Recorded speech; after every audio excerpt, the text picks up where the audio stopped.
할렐루야. 오늘 본 말씀을 보다 더 잘 이해하기 위해서 우리 매주 보고 있는 우리 지도를 이번 주도 한 번 더 보셔야 되겠습니다. 우리 여기 드로아에서 일주일 동안 하나님의 말씀을 증거하다가 먼저 자신의 선교팀을 밑에 있는 드로아에서 한 32km 정도 떨어진 아소로 배 타고 먼저 보내게 됩니다. 그리고 자신은 이 아소까지 선교팀과 함께 배를 타고 가는 것이 아니라 육로로 걸어서 아소까지 가게 되었습니다. 왜 바울이 홀로 이 아소까지 걸어서 갔는지 성경이 그 이유를 명확하게 말씀하고 있지 않습니다. 그런데 우리가 한번 생각을 해볼 것 같으면 바울이 이번 여행에서 최종적으로 가고자 하는 곳이 어딘가 하면 바로 여기 있는 그 유대 예루살렘 오순절 안에 이 드로아에서 예루살렘까지 가기 위해서 지금 여행을 시작하는 것입니다. 근데 바울이 예루살렘에 가는 것은 어떤 여행을 하기 위함이 아니라 하나님의 말씀을 증거하기 위함이었습니다. 이 예루살렘에 하나님의 말씀을 증거한다는 것은요, 죽으러 간다는 것과 똑같은 의미였어요. 예수님께서 예루살렘에 올라가셔서 십자가를 지시고 죽으심으로 만백성의 구원을 이루셨습니다.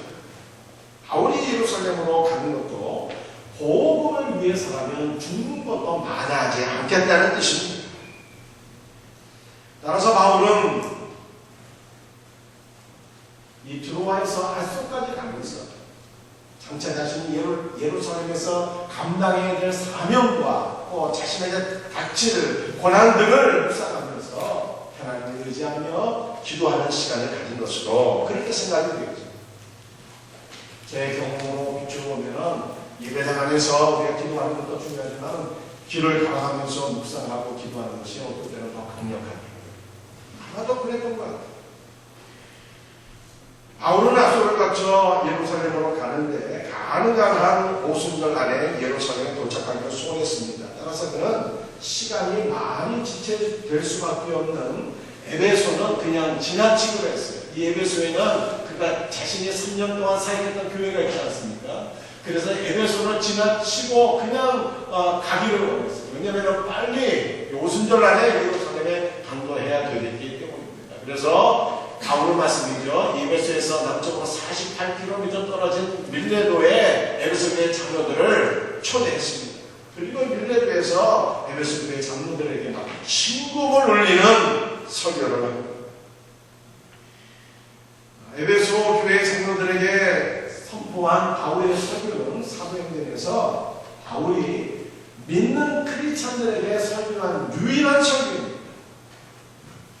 사도행전에 나타난 바울의 설교는요, 모두 불신자들에게 말씀을 전합니다. 바울은 유대인이나 유대적 배경을 갖고 있는 이방인들에게는 예수가 구원자임을 선포했고요. 유대적인 배경이 전혀 없는 이방인들에게는 예수 그리스도를 증거하기 앞서서 창조주 하나님을 가르쳤습니다. 사도행전 22장에서 26장까지 보면 바울이 기독교를 변호하기 위해서 5번에 걸쳐서 설교를 했는데 이것 또한 그 대상이 불신자였습니다. 그런데 오늘 본문에 기록된 바울의 설교는요, 그 대상이 크리스찬입니다. 보다 더 정확히 말하면 바울은 에베소 교회의 장로와 감독들에게 말씀을 증거했어요. 이 장로는 유대적인 배경에서 나온 단어이고 감독은 헬라적인 배경에서 나온 단어입니다. 바울은 동일한 사람을 가리켜서 17절에는 장로라 말씀하고 있고요. 28절에서는 감독이라 그렇게 표현하고 있습니다. 그렇다면 장로와 감독은 어떤 사람입니까? 무슨 일을 하는 사역자들일까요? 오늘 본문 말씀 28절 이 스크린을 보면서 우리가 크게 한번 같이 읽어보겠어요. 시작. 여러분은 자기를 위하여 또는 온 양들을 위하여 산다라. 성령이 그들 가운데 여러분을 감독자로 삼고 하나님이 자기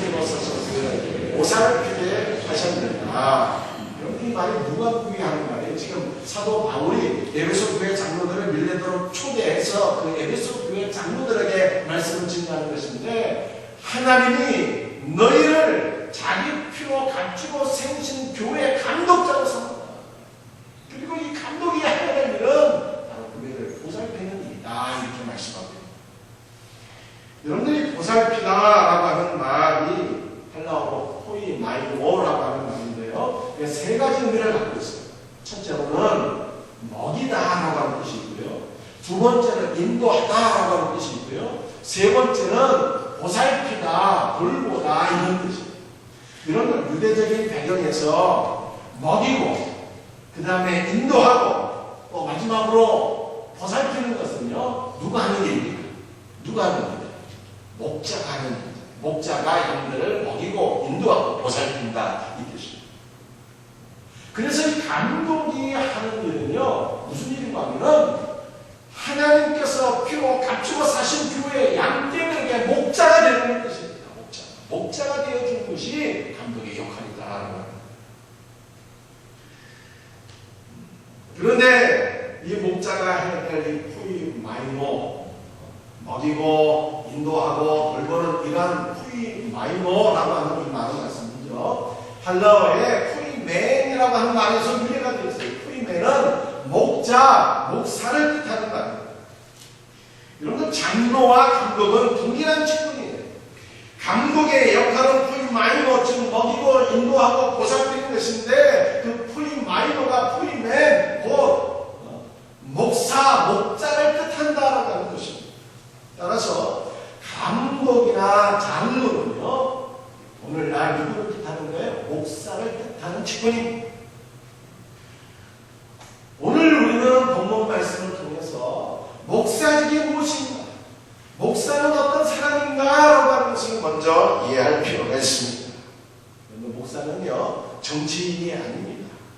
이제 이번 주 수요일날 우리 교회를 보는 총선이 있는데 이 총선 과정을 보니까 기독 정당이라는 것입니다. 여러분들, 목사는 정치를 하는 사람이 아닙니다. 목사는요, 기업인도 아닙니다. 회사에서 이 CEO를 맡습니다. 여러 가지 행정적인 업무를 잘 처리해서 또 기업의 이윤을 증대시키고 이러한 일들을 기업인들이 하지만 여러분들, 목사는 기업인이 아닙니다. 어떤 행정적인 업무를 봐야 될 필요성이 있지만 목사는 행정을 보는 어떤 기업인이 아니다. 여러분들, 목사는 사회사업가예요. 목사가 해야 될 일들 가운데 사회적인 어떤 유익을 끼치는 복지 사역들 이런 것들을 감당해야 될 필요성이 있을지 모르겠어요. 그러나 목사는요, 사회사업을 하는 사람이에요. 목사는 무슨 일을 하는 사람입니다.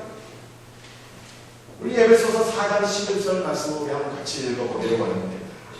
시작. 그가 어떤 사람은 사도로, 어떤 사람은 선지자로, 어떤 사람은 복음 전하는 자로, 어떤 사람은 목사와 교사로 살았으니, 성령께서 교회 안에 어떤 사람은 사도로 세우셨고, 또 성령께서 어떤 사람은 교회 안에서 선지자로 세우셨고, 또 어떤 사람을 전도자로 세우셨는데, 성령께서 어떤 사람은요, 목사와 교사로 세우셨다.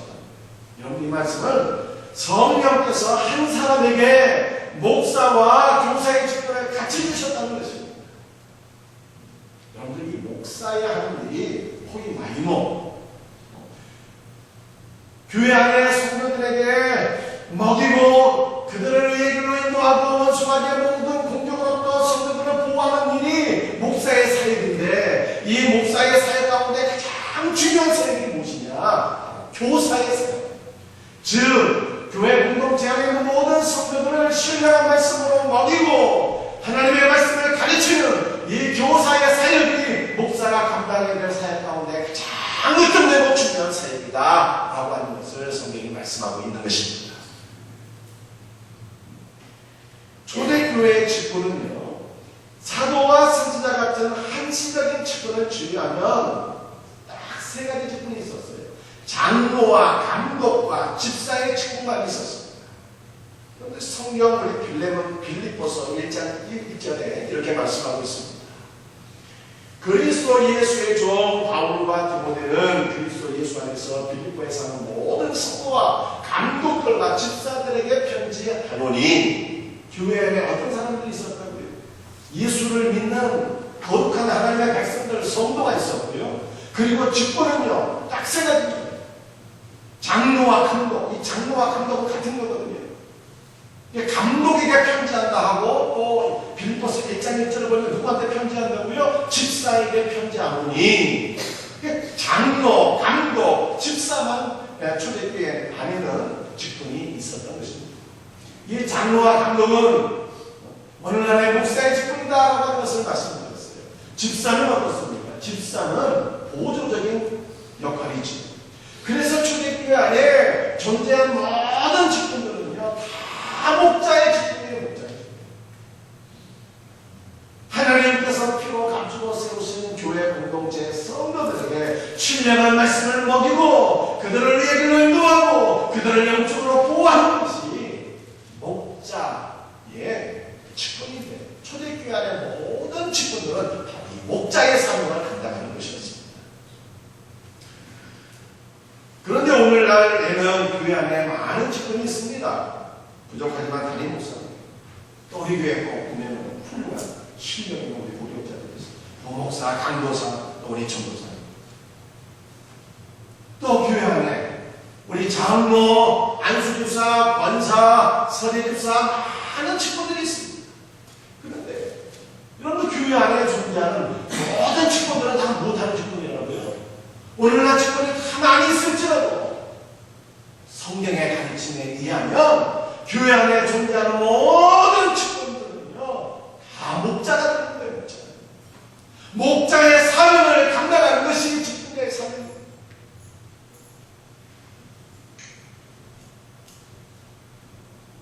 그런데 오늘날 우리 생명생교회 안에 많은 직분자들이 있는데, 나의 직분이 무엇이지? 내가 무엇을 하는 사람인가? 라고 하는 것을 다시 한 번 더 깨달을 수 있게 되는 거예요.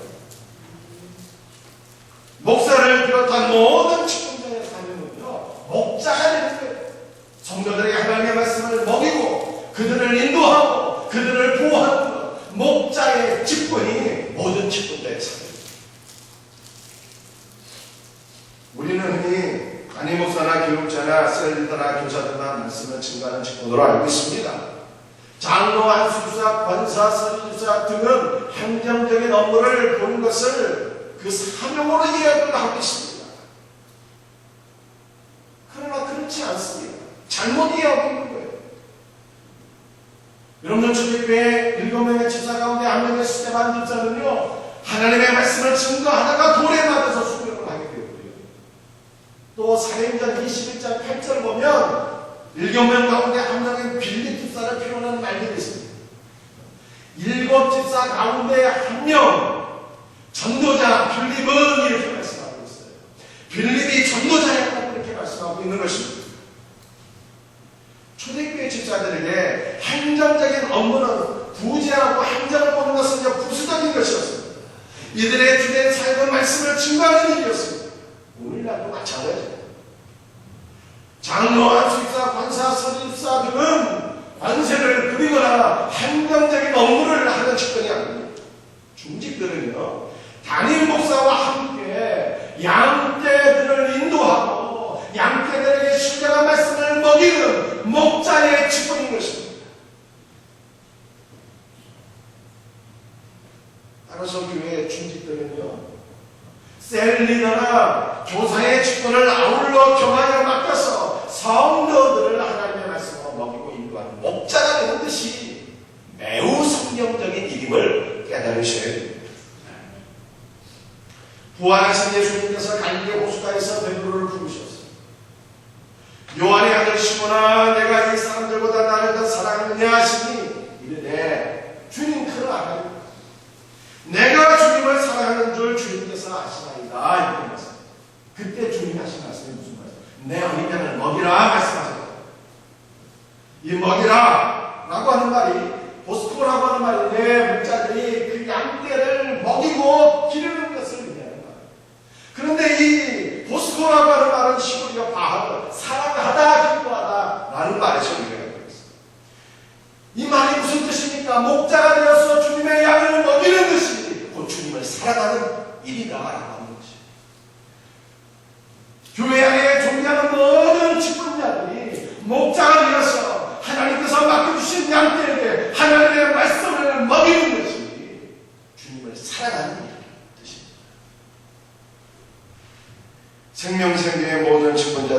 사명은 주님께서 맡겨주신 양떼에게 신령한 꼴을 먹이고 그들을 이의 길로 인도하고 원수 마귀의 모든 공격으로부터 양떼를 보호하는 거예요.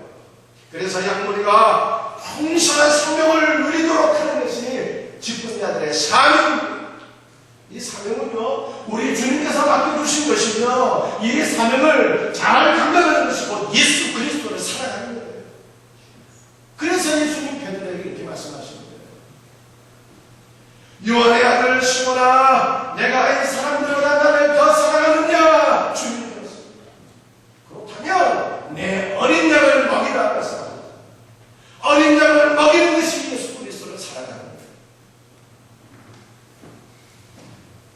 우리 생명생명의 모든 직분자들이 신령한 말씀으로 양떼를 먹이고 양떼를 인도하고 보호하는 선한 목자의 직분을 잘 감당할 수 있는 은혜가 있기를 예수 그리스도의 이름으로 축원합니다. 여러분들, 하나님께서 맡겨주신 이 목자의 직분을 어떻게 잘 감당할 수가 있을까요? 결론적으로 말씀드리면 성령에 매여서 사역을 해야 됩니다. 인간의 영혼을 속박하는 것이 두 가지가 있어요. 하나는 죄 또는 마귀입니다. 두 번째는요, 성령. 이 두 가지 외에는 없습니다. 사람은 죄를 짓다가 마귀의 노예가 되든지 아니면 성령에 사로잡혀 거룩한 삶을 살든지 둘 중에 하나입니다. 그렇다면 인간은 이 두 가지 가운데 어디에 속박을 당하기가 쉬울까요? 모든 인간 안에는 타락한 본성, 즉 원죄가 있습니다. 이 타락한 본성 원죄는요, 비단 어른만이 아니라 어린 아이들 심령에 들린 것을 보여요. 그래서 애들이 태어나서 여러분들 자라는 과정에서 이 말들을 배우게 되는데 어떤 말들을 제일 먼저 배울까요? 엄마 아빠 빼놓고 한 말씀, 애들이 가장 먼저 배우는 말들이 부정적인 말들을 주고 싫어. 밥 먹어 하면 싫어. 양치질 하고 다녀야 돼 싫어. TV 그만 봐 싫어. 공부해라 싫어. 이런 말. 또 어떤 말들을 애들이 먼저 배울까요? 또 줘. 자기가 먹고 싶은 것을 또 줘. 이거는 이 오빠한테 양보하고 형한테 양보하고 동생한테 양보하면 내 거야. 인간 내면의 부도덕과 부패를 보여주는 말입니다. 그래서 이렇게 타락한 본성이 인간 안에 있기 때문에 인간은 가만히 있게 되면요, 마귀에게 구속을 당하기가 쉽습니다. 그런데 마귀가 인간을 구속하는 무기가, 사로잡는 무기가 두 가지가 있다고요. 첫 번째는 쾌락입니다. 여러분들 음란한 일을 하고 술을 취하고 도둑질을 하고 각종 중독에 사로잡히는 것은요, 뭐가 있습니까? 만초신경을 자극하는 쾌락이 있잖아요. 이 쾌락으로 마귀가 인간의 영혼을 사로잡는 것입니다. 또 마귀가 인간의 영혼을 사로잡는 것은요, 두 번째 이 무기는 두려움이에요. 여러분들 인간 안에는 많은 두려움들이 있어요. 죽음에 대한 두려움, 실직과 노후와 질병과 왕따에 대한 두려움들이 있습니다. 마귀가 이 두려움으로 사람을 올가매는 거예요. 사람들이 왕따에 대한 두려움 때문에 왕따를 시키고요, 실직에 대한 두려움 때문에 경쟁에 이기기 위해서 남을 짓밟고 올라서고요, 노후에 대한 두려움 때문에 검은 손에 유혹을 뿌리치지 못한다는 것입니다. 그렇다면 이 마귀의 속박에서 벗어나는 길이 무엇일까요? 단 하나의 길이라는 길은요, 성령에 매이는 것입니다. 많은 분들이 성령에 매이는 것은요, 좋지 않게 생각합니다. 불쾌 생각합니다. 그래서 우리 여성분들이 예수를 믿고 신앙생활을 시작하려고 하면 믿자는 남편들이 주로 하는 말이 있죠. 무슨 말 합니까? 믿는 것은 좋은데, 예배당 가는 것은 좋은데 착한 믿어라, 깊이 빠지지만 말아라, 이런 얘기예요. 여러분들 신앙생활에 깊이 빠지는 것을 힘들고 어렵고 좋지 않은 일로 생각합니다. 주일 성수한다. 이 날씨가 더운데 이렇게 화창한데 레저를 즐기고 갔습니다. 또 피크닉 가고, 이게 얼마나 좋겠어요.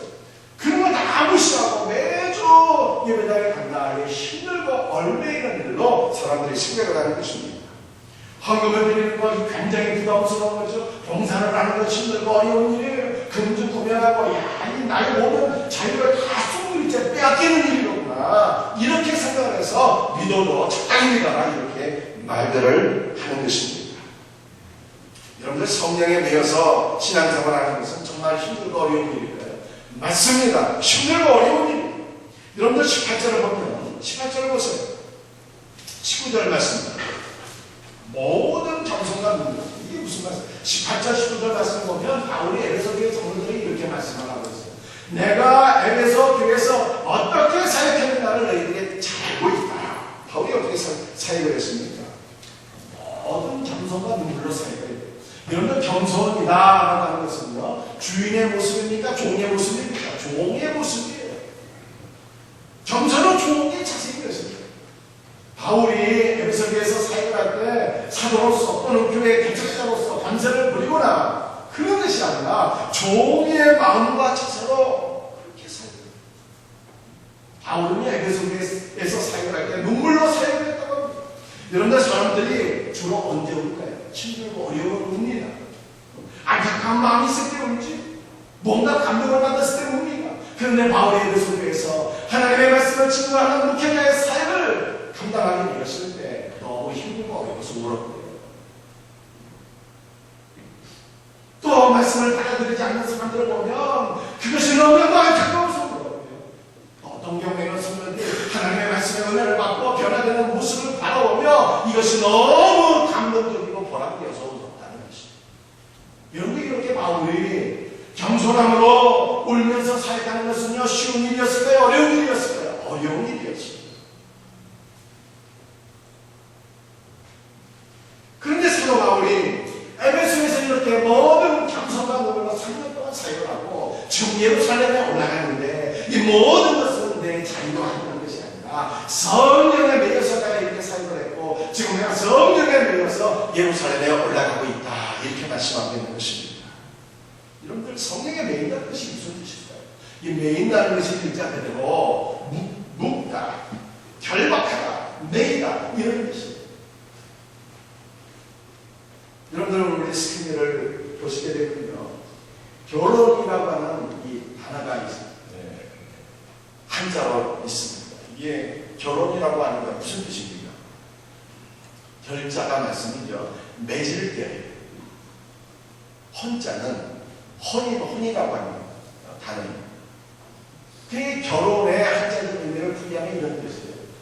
혼인함으로 서로가 서로에게 매이는 것, 이것이 바로 결혼이라고 하는 것입니다. 여러분들, 결혼은 우리가 할 때 서로가 서로에게 매이게 돼요. 그래서 결혼식 때 우리가 이런 고백들을 하지 않습니까? 검은 머리 탑불이 될 때까지 오직 당신만을 사랑하며 생사보락을 함께 나누겠습니다 라고 고백하죠. 이만큼, 이 결혼만큼 강력한 매임이 없는 것입니다. 여러분들, 결혼을 통해서 남편과 아내가 이렇게 서로가 서로에게 매이게 되면 좋을까요, 나쁠까요? 우리 같이 오늘 부부로 예배를 드리고 계신 분, 우리 김태수 집사님, 길선희 집사님, 부부가 이렇게 같이 예배를 드리고 얼마나 보기 좋은지 모르겠어요. 결혼을 통해서 이게 서로가 서로에게 매이게 되면 좋은 건가요, 나쁜 건가요?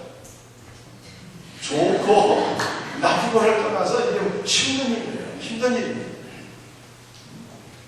이런 우리가 결혼을 통해서 서로가 서로에게 매이게 되는 말씀이죠. 일단 남편은 남편으로서 의무가 부과됩니다. 가정을 책임져야 돼요. 이제 다른 여자 바라보면 안 되고 오직 아내만 사랑하고 아내와 자녀들을 책임지는 부양의 의무가 주어집니다. 이 가장의 역할을 감당하는 것은 쉬운 일이 아닙니다. 또 결혼을 통해서 아내는요, 아내로서의 의무가 부과됩니다. 오직 남편만을 사랑해야 되고 자녀 양육의 책임을 같이 남편과 함께 감당하는 것 아니겠어요? 힘들고 어려운 일입니다.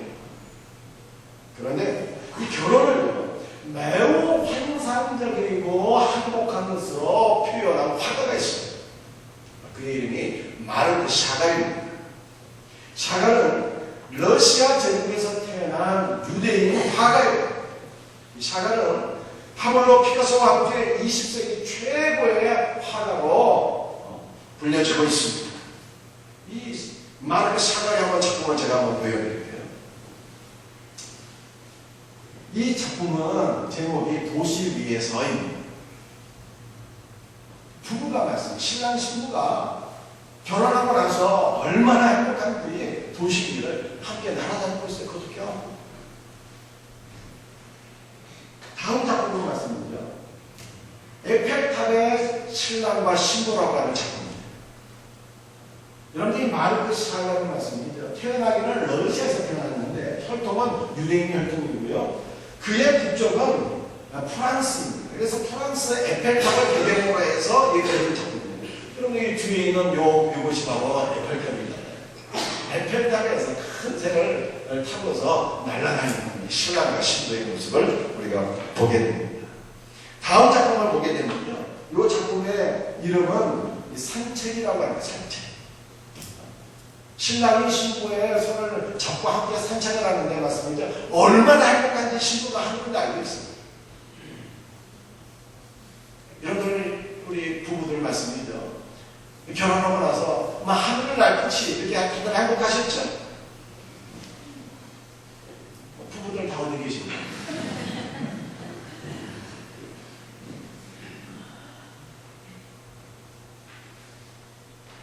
그런데 이 샤가의 말씀이죠. 1887년 7월 7일 러시아에서 가난한 유대인 부모 밑에서 출생했습니다. 러시아에서 유대인 샤가는요, 인정받지 못했어요. 환영받지 못했습니다. 히틀러가 유럽을 통일했을 때 유대인인 샤가는 인도의 세월을 보내야 했습니다. 한마디로 그가 살아갈 시대는 고통과 어두움의 시대였습니다. 그런 시대에 샤갈이 사랑하는 그녀를 만나게 됩니다. 여러분의 이 작품에 나타난 신랑은 누구를 가리키는 거예요? 행복한 신랑, 본인 마르크 샤갈을 가리키는 거예요. 함께 손을 잡고 하늘을 나는 이 행복한 신부는 누구를 가리키는 것입니까? 바로 자신의 아내 벨라 로젠벨트를 가리키는 거예요.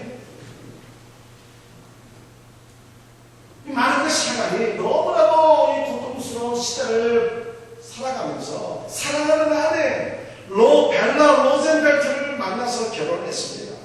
그런데 그 결혼이 얼마나 행복했는지 샤갈은 암울한 시대를 살아가면서도 마치 하늘을 나는 듯한 행복을 경험하게 되었다는 거예요. 샤갈이 자신의 아내 벨라 로젠벨트를 만나서 첫사랑에 빠지게 되는데 말씀이죠. 한눈에 반하게 되는데 그때 한 고백이 이런 고백이에요. 그녀의 축복은 내 것이었고 그녀의 눈동자는 내 것이었다. 그녀는 마치 내 어린 시간과 부모님과 내 미래를 모두 알고 있는 것 같았고 나를 관통해 본 것 같았다. 이렇게 표현합니다. 옆에 계신 분들 한번 눈동자를 한번 바라보시고 여러분들 그렇게 사랑스러우십니까?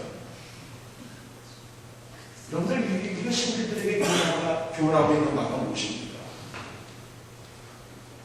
마르크 샤갈이 그 암울한 시대를 살아가면서도 아내를 만나 결혼했을 때 그의 삶이 너무나도 행복했던 것처럼 성령에 매여 사는 삶이 다릅니다. 성령에 매여 사는 것은요, 마치 성령님과 결혼하는 것입니다. 성령에 매여 사는 것은요, 부부가 행복한 삶을 살면서도 그 가정 안에서 서로에게 매여 사는 것이 또 자녀를 양육하는 것이 힘들고 어렵듯이 성령에 매여 사는 것도 분명히 힘든 일이에요. 성령 구절을 보세요. 사도행전 10장 2절 주를 성령 금식할 때 성령이 이르시되 내가 불러시키는 일을 위하여 바나바와 사울을 따로 세우시니 성령께서 바나바와 사울을 선교사로 임명하시고 파송하셨습니다. 선교사로 파송을 부리면서 사울은 내내 성령의 메인 삶을 살게 돼요. 사도행전 19장 밤에 환상이 바울에게 보이니 마게도냐 사람 하나가 서서 그에게 청하여 이르되 마게도냐 그노와 우리를 두라. 성령의 인도를 받아서 바울이 마게도냐로 가서 하나님의 말씀을 증거하는데 그것은 어떤 일이 있었어요? 복음을 증거하다가 감옥에 갇히고 신나게 죽을 게 맞지 않습니까? 성령의 메인 삶은요 분명히 고난이 있는 것입니다. 사도행전 19장 1절 아볼로가 고린도에 있을 때 바울이 육축한 문화냐 에베소에 와서 어떤 제자들을 만났어. 바울이 에베소에서 선전자 사역을 할 때 에베소만이 아니라 온 아시아가 복음화 되는 거예요. 하나님의 나라가 왕성하게 분화되는 것입니다. 근데 그때 이 에베소의 아담의 신상을 파는 자들이 바울 때문에 더 이상의 우상을 팔아먹지 못하게 되자 어떻게 됐어요? 바울을 모시고 하게 돼요. 그러니까 바울 에베소에서도 고난을 받게 된 것입니다. 그리고 오늘 본문 말씀 20장 20절 오나 이제 나는 성령에 매여 예루살렘으로 가는데 거기서 무슨 일을 당하는지 알지 못하노라. 성령에 매인 삶은 어떤 삶이에요? 여러분 고난의 삶. 예루살렘으로 가면 죽음과 같은 고난이 기다리고 있는 것입니다. 그런데 성령에 매여 사는 것은 힘든 일이지만요 동시에 가장 행복하고 가장 큰 기쁨이에요. 아내와 자녀를 위하여 희생하며 사는 것이 남편의 행복이듯이 남편과 자녀를 위하여 희생하며 사는 것이 아내의 행복이듯이 성령에 매여 사는 것이 신자들에게는 가장 큰 기쁨이요 행복인 것입니다. 마치 하늘을 날 듯한 기쁨. 정말 성령에 매여서 은혜를 받은 이가 같습니다. 마치 하늘을 날 듯한 기쁨이 있더라고요. 성령에 매여 사는 사람들에게는요 주일 성수가 걸매이는 것이 아닙니다. 가장 손꼽아서 기다리는 날이죠. 하나님 앞에 나와서 예배를 드리는 것이 가장 큰 기쁨이요 행복인 것입니다. 성령에 매여 사는 사람들에게는요 하나님께 헌금을 드리는 것도 부담스러운 일이 아니라 가장 큰 기쁨인 것입니다. 성령에 매여 사는 사람들에게는 봉사가 힘들고 어려운 일이 아니라 가장 보람되고 기쁜 일인 것입니다. 성령에 매여 목자의 직분을 감당하는 우리 직분자들은요 그 목자의 직분을 감당하는 것이 힘들고 어려운 일이 아니라 내 인생에 있어서 가장 보람되고 기쁘고 행복하고 감사한 일인 것입니다. 그런데 바울이 사도행전 20장 24절에서 이렇게 말씀하고 있는 거예요. 내가 달려갈 길과 주 예수께 받은 사명 곧 하나님의 은혜의 복음을 증거하는 일을 마치려 하면은 나의 생명조차 조금 더 귀한 것으로 여기지 아니하노라. 성령에 매여서 예수 그리스도의 복음을 증거하는 삶은 주님의 나라를 세우는 것이요 영혼을 구원하는 것이요 내 인생에 가장 가치 있고 보람되고 행복하고 기쁜 일이어서 나의 생명도 아끼지 아니하고 내가 주를 위해서 헌신한다 라고 하는 고백인 것입니다. 여러분들 그렇다면 우리 직분자들이 어떻게 성령에 매여서 목자의 직분을 잘 감당할 수 있습니까? 성령에 매여 사는 것을 우리가 사모해야 되는 것입니다. 여러분들 작년 통계를 보니까 우리 처녀 중학생들이 결혼하는 이 결혼율이요 역대 최저였다고 합니다. 오늘날 젊은이들이 결혼하지 않는 시대가 되어버렸습니다.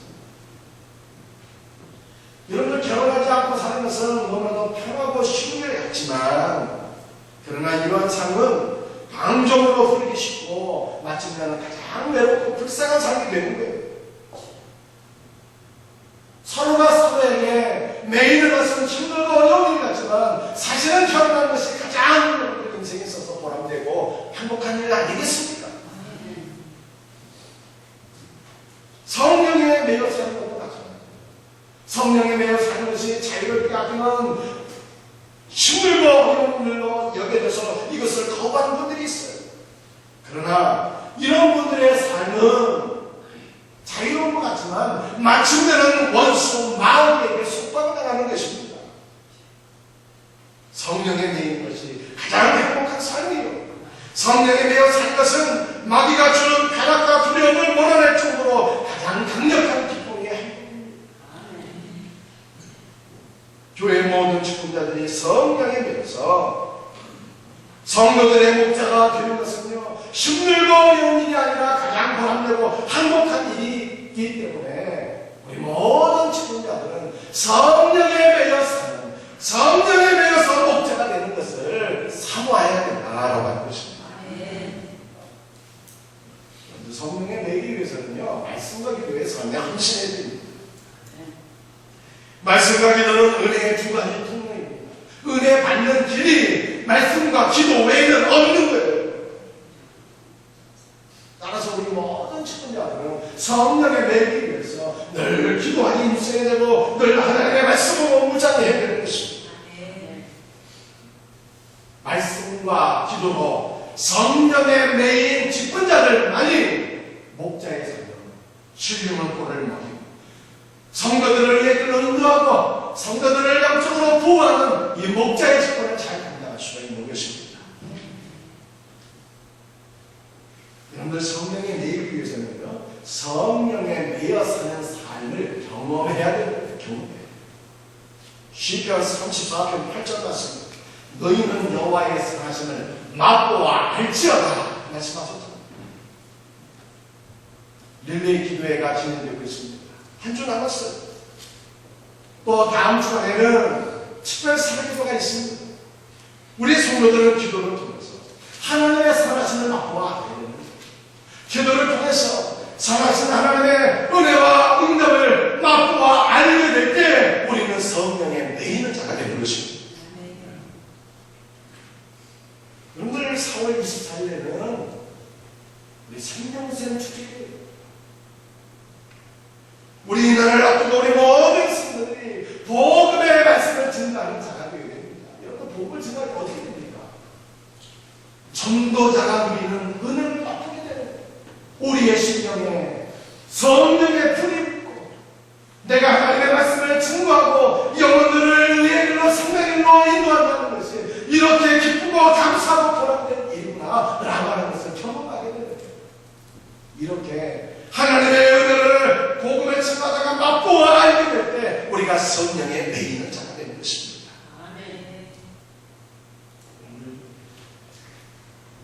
성령의 매인 사역자들이 될 때 목자가 된다고 하는 것이 더 이상 힘들고 어려운 일이 아니라 내 생에 그 무엇과도 바꿀 수 없는 가장 큰 행복이요 보람이요 기쁨이다 라고 하는 것을 알게 됩니다. 말씀을 마치겠습니다. 장로와 감독은요, 목사의 직분은요, 초대교회 안에 모든 직분은요, 다 목자의 직분이었어요. 이거 외에는 다른 직분이 없는 거예요. 어느 날 교회 안에도 수많은 직분이 있을지라도 모든 직분은요, 목적이 딱 하나예요. 목자가 되는 것입니다.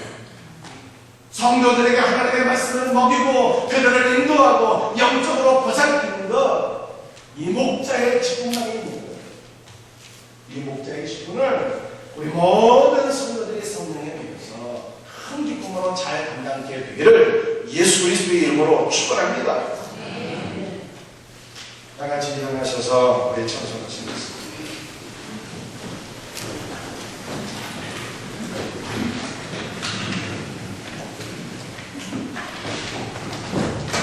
찬송가 151장 내가 매일 기쁘리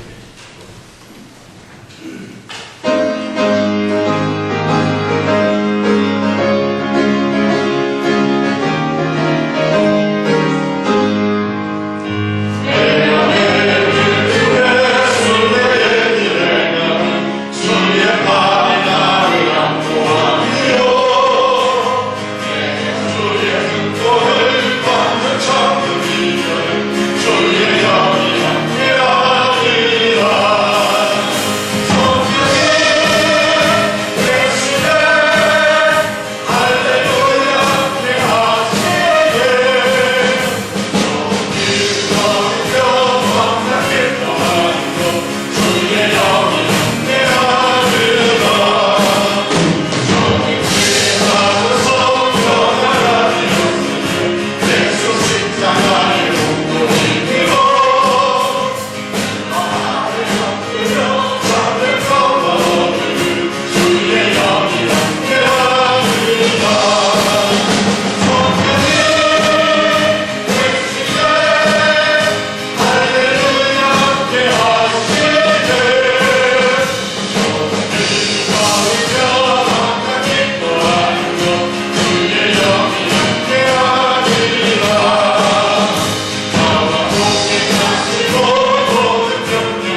마지막으로 세 번째 부를 때는요, 나는 성령님을 따르기. 우리 성령의 메인 선을 성호하면서 세 번째는 나는 성령님을 따르기. 이렇게 찬양하시겠습니다.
사랑하는 성도들이여, 여러분들에게 어떤 측근이 주어지실까? 이름은 달라도요, 교회 안에 존재하는 모든 측근은 딱 한 가지예요. 목자가 되는 것입니다. 하나님께서 자신의 피로 갖추고 세우신 교회의 양떼들, 하나님의 말씀으로 먹이고 그들을 의의 길로 인도하고 그들을 영적으로 보살피는 거예요. 이 목자의 직분이 주께서 우리에게 맡겨주신 직분입니다. 이것을 잘 감당하는 것이 예수님을 살아가는 거예요. 여러분들 이 직분 어떻게 잘 감당할 수 있냐고요? 성령에 대해서. 성령께서 이루시고 하나님 우리가 이러한 직분을 가지고 성령에 매여서 목자의 직분을 감당할 때만이 이것이 우리의 삶의 기쁨이요 행복이요 가장 큰 약속합니다. 하나님, 내가 이러한 직분자가 되게 하옵소서. 성령의 매일 목자가 되게 하옵소서. 여러분, 우리가 오늘 주신 이 말씀 다 같이 주여 한번 외치며 기도드리기를 바랍니다. 주여,